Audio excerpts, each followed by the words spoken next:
दोस्तों, आज हम आपको एक बहुत बड़े बकरे के बारे में बताने वाले हैं, जिसके सामने इंसान भी छोटे दिखते थे। इस बकरे के बारे में जानकर आप ही हैरान रह जाएंगे। आइए, सुनते हैं। पुराने जमाने की बात है। एक गांव था, दौलतपुर। वो गांव कोई बहुत बड़ा या मशहूर नहीं था, लेकिन उसके लोग सादा दिल और मेहनती थे। मिट्टी की कच्ची गलियां, दीवारों पर लगे नीम के साए और हर घर से उठती हुई रोटी की सौंधी खुशबू उस गांव की पहचान थी। वहां के लोग अक्सर धूप में काम करते और छाव में बैठकर किस्से सुना करते थे। उसी गांव के एक कोने में एक बहुत ही सीधा साधा मगर सलीके वाला आदमी रहता था। इफ्तिखार इफ्तिखार के पास ना ज्यादा जमीन थी, ना बड़ी हवेली, ना कोई जोरदार रिश्तेदारी। उसके पास था तो बस एक छोटा सा कच्चा घर, एक टूटी चारपाई, एक पुरानी चाय की केतली और एक बकरा। लेकिन जनाब, यह कोई मामूली बकरा नहीं था। उस बकरे की चाल में ऐसी ठसक थी जैसे कोई शहजादा मैदान में उतर आया हो। उसका जिस्म इतना तगड़ा और भारी भरकम कि जब वह अपने बाड़े से निकलता तो गांव के बच्चे दूर हट जाया करते थे। उसकी खाल बिल्कुल दूध जैसी सफेद थी और आंखों में एक अजीब सी नरमी थी, जो उसे जानवर कम समझदार इंसान ज्यादा बनाती थी। बकरा इतना बड़ा था कि जब वह अपने पूरे कद से खड़ा होता तो छोटे बच्चों की गर्दन ऊपर उठकर थक जाती और बड़े आदमी भी उसके आगे कुछ छोटे से नजर आते। कुछ लोगों ने मजाक में कहना शुरू कर दिया था, इफ्तिखार के घर कोई बकरा नहीं, कोई सरदार रहता है। लेकिन फिर भी वह बकरा इफ्तिखार की जैसे औलाद था। इफ्तिखार उसे मिट्ठू कहकर पुकारता। इफ्तिखार का काम क्या था? गांव से कुछ दूर एक नहर के किनारे वह लकड़ी काटता था और बाजार में बेचने जाता। जो थोड़े बहुत पैसे मिलते, उसी से अपना और मिट्ठू का पेट भरता। कुछ लोग कहते, ये आदमी पागल है, इतने बड़े बकरे को पाल रखा है, बेच देता तो हजारों मिलते। मगर इफ्तिखार हमेशा मुस्कुराकर एक ही बात कहता, जिस दिन मैंने इसे बेचा मैं टूट जाऊंगा, ये मिट्ठू नहीं, मेरा साया है। इफ्तिखार ने अपने घर के पीछे एक बाड़ा बनाया था, बहुत ही सलीके से। न बांस की कटीली लकड़ियां थीं, न टूटा फूटा दरवाजा, बल्कि हर रोज वह उस बाड़े को साफ करता, उसमें पानी छिड़कता, घास डालता और खुद अपने हाथ से मिट्ठू को खिलाता। गांव के बच्चे, बूढ़े, औरतें सब उस बकरे को देखने आते। कुछ दूर दूर से सिर्फ उसे देखने आते थे। दौलतपुर का बकरा अब एक नाम बन गया था। कई बार बड़े बड़े सौदागर आए, इफ्तिखार, हम तुम्हें 5,000 देंगे, बकरा हमें दे दो। कभी किसी ने 10,000 की बात की। उस जमाने के 500 आज के लाखों रुपए होते थे। मगर इफ्तिखार हर बार अपने माथे पर हाथ रखता और कहता, अगर ये मिट्ठू सिर्फ पैसे से मिल जाता तो मैं इसे कभी अपना कहता ही नहीं। एक बार की बात है, गांव का एक रईस आदमी, नाम तो किसी ने ना लिया, लेकिन उसके कपड़ों से, घोड़े से और साथ चल रहे आदमी से पता चलता था कि कोई बड़ा आदमी है। वह सीधे इफ्तिखार के बाड़े के सामने आ खड़ा हुआ। बकरा उस वक्त अपनी गर्दन झुकाकर आराम कर रहा था। रईस ने एक ठंडी नजर डाली और मुस्कुराकर कहा, बड़ा दिलचस्प जानवर है, क्या कीमत है इसकी? इफ्तिखार ने आंखें नीची रखते हुए कहा, कोई कीमत नहीं है इसकी। रईस हंसा, हर चीज की कोई ना कोई कीमत होती है, शायद आपकी चीजों की होती होगी। इफ्तिखार का लहजा थोड़ा सख्त हो गया, मगर यह बकरा मेरे लिए चीज नहीं है। रईस चुप रहा, लेकिन जाते जाते कुछ ऐसा कह गया जो इफ्तिखार के दिल में कांटे की तरह चुभ गया। जो चीजें बिकती नहीं, उन्हें छीन लिया जाता है। याद रखना। उस रात इफ्तिखार बहुत देर तक अपने बकरे के पास बैठा रहा। मिट्ठू, अगर कभी ऐसा वक्त आए जब तुझसे मुझे अलग किया जाए तो मैं खुद को मिटा दूंगा, लेकिन तुझसे जुदा नहीं होऊंगा। बकरा चुपचाप उसकी तरफ देखता रहा। उसकी आंखें हल्की सी भीगी थीं, जैसे वह भी उस खतरे को महसूस कर चुका हो। गांव में सरगोशियां शुरू हो गई थीं। वो रईस जो आया था, वो यूं ही नहीं गया। कहते हैं उसके पास अपने बंदे हैं जो रातों को उठा ले जाते हैं। इफ्तिखार का बकरा अब बचने वाला नहीं, लेकिन इफ्तिखार डरने वालों में से नहीं था। उसने बाड़े के चारों तरफ कांटे लगा दिए। रात को खुद पहरा देने लगा, नींद छोड़ दी, सिर्फ बकरे के साथ रहने लगा। गांव वाले चौंक गए, कभी किसी ने जानवर के लिए ऐसा किया है। बुजुर्ग कहते, इफ्तिखार जैसा वफादार आज के द्वार में कौन होता है। इफ्तिखार ने उस बकरे को एक नाम दिया था, मिट्ठू नाम। जितना चुलबुल था मिट्ठू, उतना ही शानदार। गांव वाले तो यूं भी कहते थे, यह कोई बकरा नहीं, इफ्तिखार का बेटा है।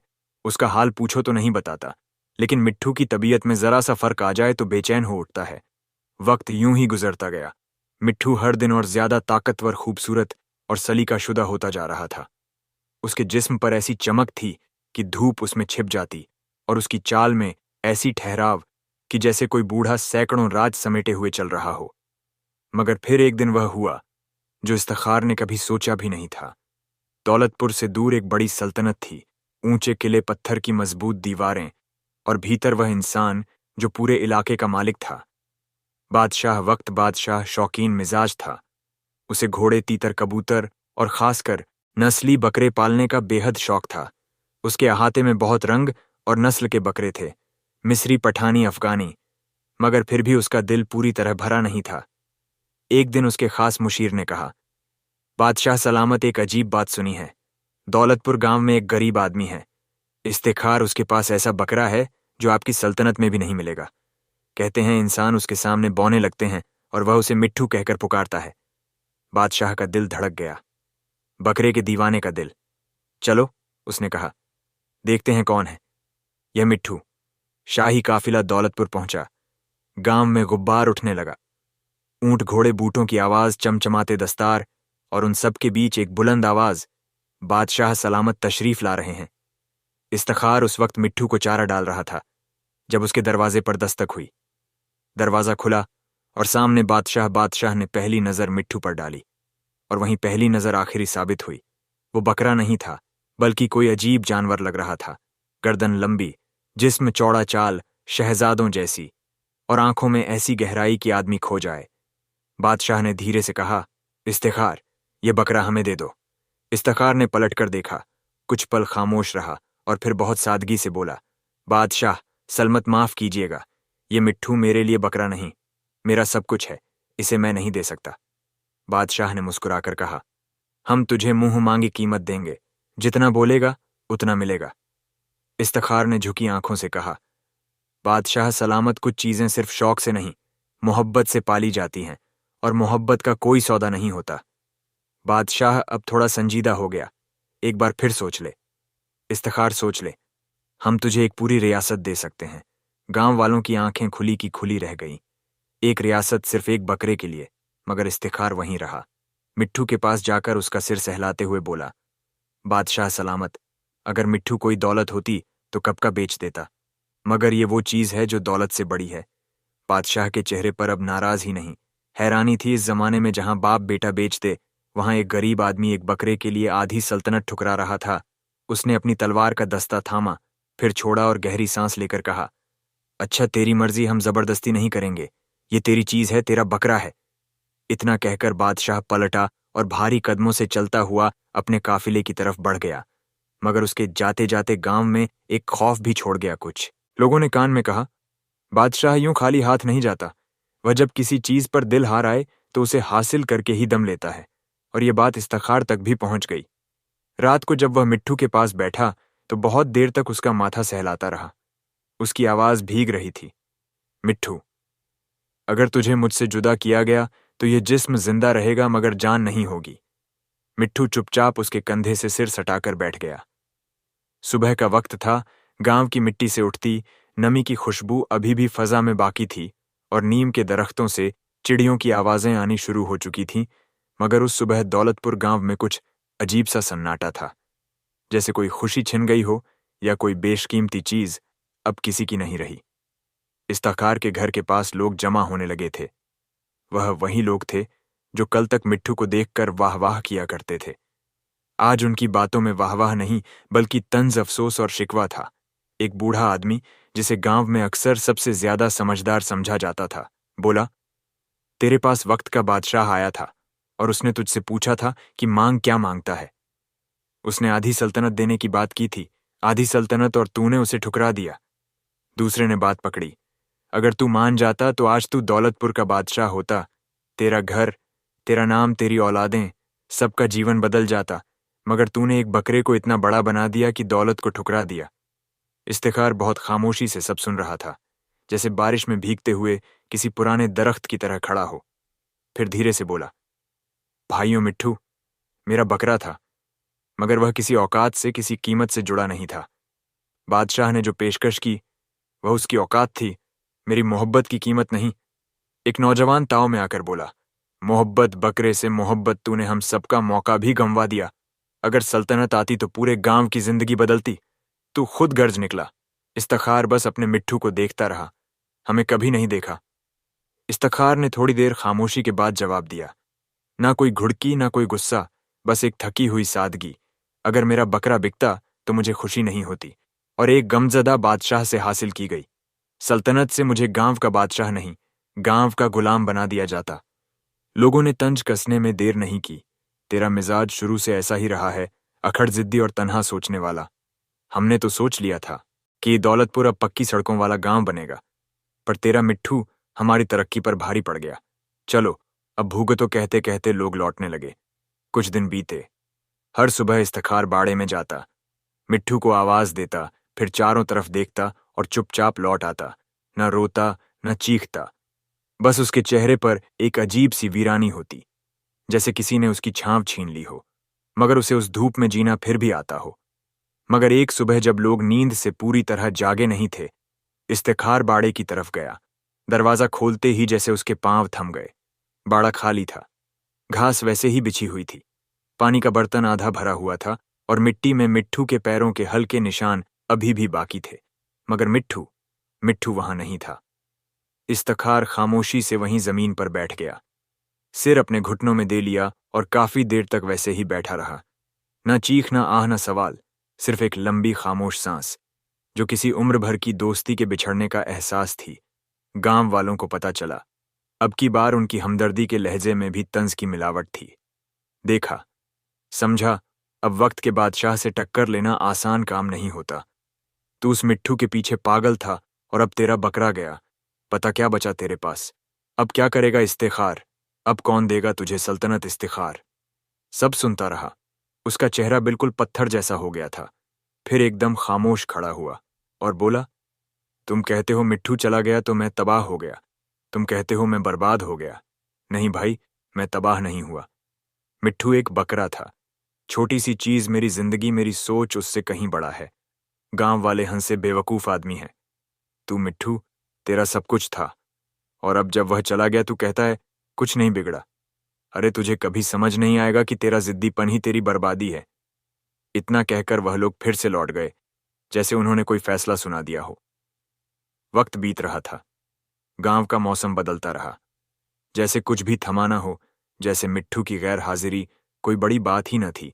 मगर इफ्तिखार के लिए हर दिन एक जंग था, इंतजार की और उस खामोश मोहब्बत की जो लफ्जों में नहीं ढलती। हर सुबह वह बाड़े में जाता, मिट्टी को पानी देता, दीवारों को ठीक करता, जैसे मिट्ठू आ जाएगा तो देखेगा कि उसका घर वैसा ही है जैसा वह छोड़ गया था। गांव वाले अब थक चुके थे। कुछ कहते, भूल जा बकरे को, कुछ हंसते, ऐसा कौन सा बकरा है जो खुद चलकर वापस आएगा। ठीक 1 महीना गुजर गया था। सूरज अभी निकला ही था। हल्की धूप जमीन पर पसरी थी। नीम के दरख्तों की पत्तियों से ओस टपक रही थी और चिड़ियों की आवाजें सुबह की ताजगी में खोई हुई थीं। इफ्तिखार हमेशा की तरह अपने घर के पिछले हिस्से में मौजूद बाड़े की तरफ बढ़ा, आंखों में वही पुराना इंतजार और दिल में एक चुप सी खामोशी। मगर जैसे ही उसने बाड़े का दरवाजा खोला, एक अजीब सी आवाज आई, मिमियाने जैसी, मगर गूंजती हुई भारी और पहचानने लायक। इफ्तिखार की सांसें थम गईं। वह आवाज मिट्ठू की थी। उसने बाड़े के पीछे से झांक कर देखा और सामने वह मंजर था जो किसी तोहफे से कम नहीं था। मिट्ठू वापस आ गया था, मगर अकेला नहीं। उसके साथ थे 5 और बकरे, बिल्कुल उसी जैसे, उसी कद के, उसी नस्ल के, उसी ठसक वाले, जैसे किसी बकरी की नस्ल का पूरा काफिला उसके साथ चला आया हो। मिट्ठू सबसे आगे खड़ा था, गर्दन ऊंची, सीना चौड़ा, आंखों में वही सुकून जैसे वह कभी गया ही नहीं था। इफ्तिखार वहीं जमीन पर बैठ गया। आंखें भीग चुकी थीं, होंठ कांप रहे थे, मगर चेहरा एक अजीब सुकून से भरा हुआ था। उसने चुपचाप दरवाजा पूरा खोल दिया। मिट्ठू आगे बढ़ा, बगैर डरे, बगैर झिंझके, जैसे हर सुबह यहीं से शुरू होती थी। बाकी बकरे भी उसके पीछे आ गए। इफ्तिखार ने सबको धीरे धीरे अंदर किया, बाड़े का दरवाजा बंद किया और मिट्ठू को जाकर गले से लगा लिया। मिट्ठू, तू कहाँ गया था बेटा? तूने तो मेरे चैन को छीन लिया था। मिट्ठू उसकी गर्दन से सट गया और उस पल की खामोशी में 2 जिगर एक बार फिर जुड़ गए। गांव वालों को जब पता चला तो दौलतपुर में फिर हलचल मच गई। अरे वह बकरा जो गया था वापस आ गया, सिर्फ आया नहीं, बल्कि और बकरे भी साथ लाया है। इफ्तिखार की तो जिंदगी बदल गई। गांव की गलियों से लोग दौड़ते हुए इफ्तिखार के घर पहुंचे। कोई दीवार से झांक रहा था, कोई पेड़ पर चढ़ा था, कोई बाड़े के दरवाजे से आंख लगाकर देख रहा था। और जब उन्होंने वो मंजर देखा, 6 बकरे सब के सब मिट्ठू जैसे बाड़े में इत्मीनान से घूम रहे थे, तो हैरत की इंतहा हो गई। फिर शुरू हुआ वही सिलसिला। इफ्तिखार, देख, तेरे साथ तो बहुत अच्छा हुआ। तेरा बकरा वापस भी आ गया और साथ में पूरे खानदान को भी ले आया। तेरी जिंदगी देखो कितनी अच्छी है। इफ्तिखार चुपचाप सब सुनता रहा। फिर बहुत देर बाद अपने उसी धीमे और खामोश लहजे में बोईता बोला, बकरा था, चला गया था, अब वापस आ गया, मगर तुम एक बात पकड़ लेते हो और फिर उस पर 1000 राय बना लेते हो। जब मिट्ठू गया था तो तुमने कहा तबाह हो गया, अब वापस आया तो कहते हो तेरी जिंदगी गई। तुम लोग समझते नहीं हो और समझने की कोशिश भी नहीं करते मोहब्बत को। तुम हमेशा नफा और नुकसान के तौल पर तोलते हो।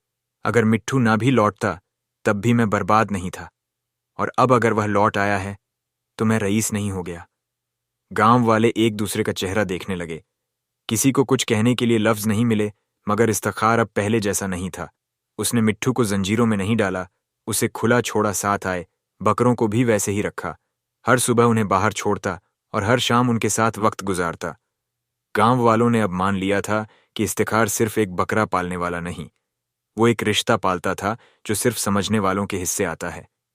मिट्ठू की वापसी के बाद दौलतपुर में जैसे जिंदगी फिर से रफ्तार में आ गई थी। गांव के हर घर में उसी की बातें थीं। इतने दिनों बाद वापस आया, साथ में पूरा खानदान लाया। इफ्तिखार तो अब बादशाह जैसा हो गया है, मगर कोई नहीं जानता था कि अब इफ्तिखार की जिंदगी में एक नई जंग शुरू होने वाली है।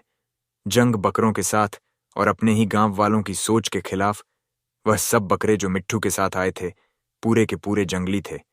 न इंसान के पास आने की आदत, न कोई लहजा समझते, न किसी लोर सुनाई से तसल्ली पाते। वह दीवारें तोड़ने लगते, कभी एक दूसरे से लड़ पड़ते, कभी मिट्ठू तक को धकेलने की कोशिश करते। इफ्तिखार दिन रात उनके साथ मशक्कत करता, उनके लिए जगह बनाता, खाने का तरीका सिखाता, मगर फिर भी वह काबू में नहीं आते थे। इफ्तिखार का एक इकलौता बेटा था कमरू, सीधा साधा मगर दिलेर, और अपने बाप का साया। उसे अपने बाप से और मिट्ठू से बेहद मोहब्बत थी। और अब जब इन जंगली बकरों ने बाड़े की सलामती खतरे में डाल दी, तो कमरू ने खुद आगे बढ़कर कहा, अब्बा, ये बकरे हमारे बाड़े में हैं, और अगर हम इन्हें काबू ना कर सके तो सब तबाह हो जाएगा। इफ्तिखार ने नरमी से समझाया, बेटा, जंगली जानवरों को जबरदस्ती से नहीं बदला जाता, उन्हें वक्त दिया जाता है। मगर कमरू की जवानी में जोश था। उसने एक दिन सबसे ताकतवर बकरे को चुना, उसके मुंह में लगाम डाल दी और उसकी पीठ पर चढ़कर उसे चलाने की कोशिश करने लगा। कुछ ही पल बाद बकरा जैसे बौखला गया। उसने जोर की जंभाई ली, पैर पटके और कमरू को सीधा जमीन पर दे मारा। एक चीख गूंजी, और जब तक लोग पहुंचे, कमरू की टांग टूट चुकी थी। इफ्तिखार उसे गोद में उठाकर घर लाया। बेटा दर्द में कराह रहा था, मगर उससे ज्यादा बाप की आंखों में वह बेचैनी थी जो किसी हादसे के बाद अल्फाजों से बयान नहीं होती। गांव वालों को जैसे एक और बहाना मिल गया। वो भीड़ की शक्ल में उसके घर के बाहर जमा हो गए। कोई अजीब सी झुंझुलाहट और ताज्जुब से कहने लगा, हाँ इफ्तिखार, तू तो मारा गया। तेरा एक ही बेटा था, अब वो भी लंगड़ा हो गया। ये बकरे तेरे लिए बुरे बनकर आए हैं। इफ्तिखार चुपचाप खड़ा सब सुन रहा था। उसका चेहरा इस बार नाराज नहीं था, बल्कि हैरत से भरा हुआ था। कैसे लोग हो तुम, एक हादसे को देखकर पूरी जिंदगी का फैसला सुना देते हो। कल तक कहते थे तेरे साथ अच्छा हुआ, आज कहते हो तबाह हो गया। कौन हो तुम लोग जो हर रोज नए फैसले करते हो? लोग खिस्से कुछ चुप हुए, मगर वापस जाते वक्त फिर कोई ना कोई तंज मार ही देता। बकरे तो आए थे, मगर अब मुसीबत बन गए समझो। कुछ ही दिन बीते थे और फिर वक्त ने करवट ली। बादशाह के इलाके में जंग छिड़ गई। सिर्फ छिड़ी नहीं, बढ़ती गई। बाड़ों से बाहर, कलों से आगे, अब गांवों तक पहुंच चुकी थी। बादशाह को फौज में नौजवान चाहिए थे, ताजा दम, सेहतमंद और लड़ने के काबिल। बादशाह ने कहा, हर गांव से सेहतमंद नौजवानों को जबरन भर्ती किया जाए। दौलतपुर भी उसके घेरे में आ गया। बादशाह के सिपाही आए। हर गली, हर घर में तलाशी शुरू हुई। जिस घर में जवान बेटा मिला, उसे बिना पूछे, बिना समझे, बिना माफी के सीधा घोड़े पर चढ़ाकर काफिले के साथ ले गए। गांव वालों की आंखों के सामने उनके बेटे रोते हुए रुखसत हुए। कई तो अपने माँ बाप को आखिरी बार देख भी नहीं पाए। मगर जब वह इफ्तिखार के घर आए, कमरू अपनी चारपाई पर पड़ा था, टांग पट्टी में बंधी हुई, और चलने से लाचार सिपाहियों ने एक नजर डाली और आपस में कहा, ये तो किसी काम का नहीं, छोड़ो। वो आगे बढ़ गए। इफ्तिखार ने आंखें बंद कर लीं, सुकून का एक लंबा सांस लिया। अब फिर गांव वाले दौड़े। हाय इफ्तिखार, देख, हमारे बच्चे तो चले गए, उन और तेरा बेटा बच गया। तू तो फिर से बच निकला। हड्डी टूटी मगर जंग से बच गया। इफ्तिखार इस बार थक चुका था। उसने उन्हें देखा और गहरी आवाज में बोला, तुम लोग किस तरह के इंसान हो? एक ही सांस में अच्छे बुरे का फैसला करते हो। तुम लोग हर वाक्य को जिंदगी का आखिरी सच समझ लेते हो ना? तुम्हारी नजरों में सब्र है ना सोच में। वक्त मैं माफी चाहता हूं। मैं अब तुम्हारे दरमियान नहीं रह सकता। मैं अब इस गांव में नहीं रहूंगा। एक गांव जहां लोग हालात नहीं, बस नतीजे देखते हैं, जहां लोगों की बातों में सिर्फ शोर है और समझ बिल्कुल नहीं। और फिर इफ्तिखार ने फैसला कर लिया। कमरू को उठाया, मिट्ठू और बाकी बकरों को इकट्ठा किया, बाड़े की मिट्टी को आखिरी बार हाथ से छुआ और गांव की उस कच्ची गलियों से चुपचाप निकल गया। इफ्तिखार, कमरू और वह तमाम बकरे, जिनमें मिट्ठू भी था, अब दौलतपुर से दूर किसी अनजान रास्ते पर थे। पीछे छोड़ आए थे वह गांव जहां लोग फैसले लम्हों में सुनाते थे और यकीन की गहराई नापने की फुर्सत किसी के पास नहीं थी। सूरज की किरणें अब उनके साथ चल रही थीं, कभी सामने कभी पीछे, मगर पहली बार ऐसा लग रहा था जैसे वक्त अब उनका पीछा नहीं कर रहा, साथ चल रहा है। कई कोस चलने के बाद एक पहाड़ी की तलहटी में उन्हें एक खुला मैदान मिला। पास ही एक नदी बह रही थी, शांत धीमी। इफ्तिखार ने वहीं रुकने का फैसला किया। कुछ दिन गुजरे, वो लोगों से मिला, नए गांव के अनजान चेहरे मगर प्यार से भरे हुए। उन्होंने देखा एक शख्स जो बकरों से यूं बात करता है जैसे वह इंसान हो, एक लड़का जो लंगड़ा कर चलता है मगर मुस्कुराता ऐसे है जैसे उसकी टांग नहीं, सोच कभी टूटी ही नहीं। गांव वाले पहले चौंके, फिर धीरे धीरे उनकी आदत बन गई। इफ्तिखार ने वहीं एक नया बाड़ा बनाया। मिट्ठू और बाकी बकरे अब तंदुरुस्त थे, कुछ सुधर भी गए थे। कमरू भी कुछ ही महीनों में लकड़ी के सहारे से चलने लगा। कई बार लोग मिलने आते और हैरानी से पूछते, बाबा, तूने इतनी बड़ी सल्तनत क्यों छोड़ दी थी सिर्फ एक बकरे के लिए? इफ्तिखार मुस्कुराकर कहता, सल्तनत मिल जाती लेकिन मिट्ठू चला जाता, और फिर जो सल्तनत उस मिट्ठू के गम में जीनी पड़ती, वो सल्तनत नहीं सजा होती। और फिर एक रोज कमरू बाड़े में मिट्ठू के साथ बैठा था। उसकी आंखें छलक रही थीं, मगर इस बार गम से नहीं, प्यार से। उसने अपने बाप से कहा, अब्बा, जब मिट्ठू चला गया था मैं टूट गया था। जब मैं गिरा तू भी टूटा होगा, मगर हम दोनों संभल भी गए ना। इफ्तिखार ने उसकी पीठ थपथपाई। बेटा, गिरना बुरा नहीं होता। बुरा तब होता है जब गिरकर लोग तुझे वही मान लेते हैं जो तू उस वक्त होता है। दोस्तों, आजकल भी कुछ ऐसा ही होता है। लोग अगर किसी के पास कोई अच्छी चीज या कोई आराम देखते हैं तो समझते हैं, अरे देखो तो सही, इसकी जिंदगी कितनी अच्छी है। और अगर किसी की परेशान देखते हैं तो सोचते हैं, अरे ये तो तबाह और बर्बाद है। यानी लोग ऊपर से जो देखते हैं उसी के मुताबिक सामने वाले को तौलने लगते हैं, लेकिन अंदर की बात समझने की कोशिश नहीं करते।